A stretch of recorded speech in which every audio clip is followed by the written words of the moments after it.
Hi, this is Risk. I've read a lot of things about the gathering of the end of a hammock over the last few years. Back a number of years ago, when Ed Spear originally wrote his book, he had people gather the end of a hammock and then tie an overhand knot. A few years later, Ray Garlington, I believe it was, advanced the idea of using of whipping the end of the hammock. I just wanted to show two easy ways to be able to do this gathered end.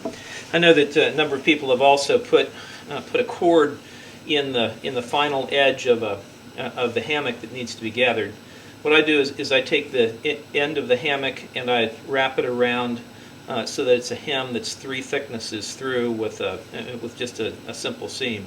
That gives 3 thicknesses compared with 1 thickness of the ripstop nylon, and that is enough to be able to keep the whipping from coming off under the weight of the hammock camper.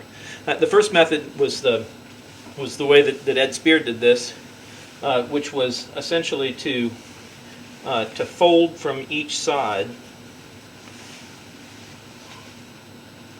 like that, and then bring in the next fold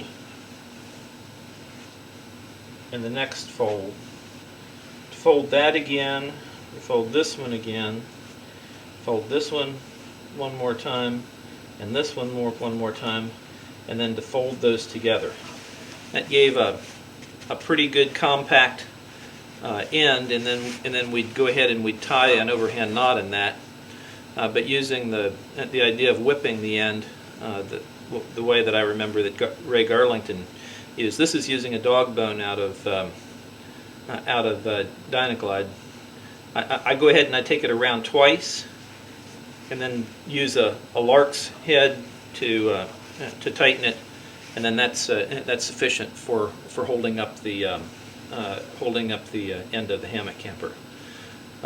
It's nice to be able to have something simple like that to be able to take off, because it's really nice after several days out in the woods to be able to bring a hammock home and be able to throw it in a washing machine and to hand wash it in the washing machine to get all the body smells out of it.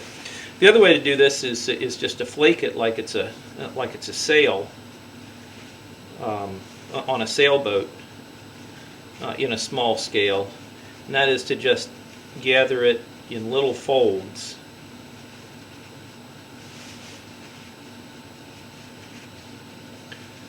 One after the other. Either method only takes a minute or so to be able to get the flaking that's necessary to be able to form the organized bunch of material at the end. And then again, it's just a matter of taking the dog bone, wrapping it around twice,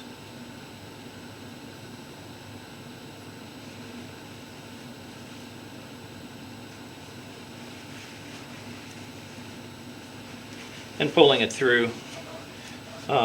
It may slip a ½ inch or so until it gets to the very end of the hammock, but that's sufficient to be able to hold up the hammock camper. Hope you enjoyed that little real simple piece of technology, but it might be something that folks have had some questions about, or at least the new guys might not have it might not have been clear to them. Have a good evening.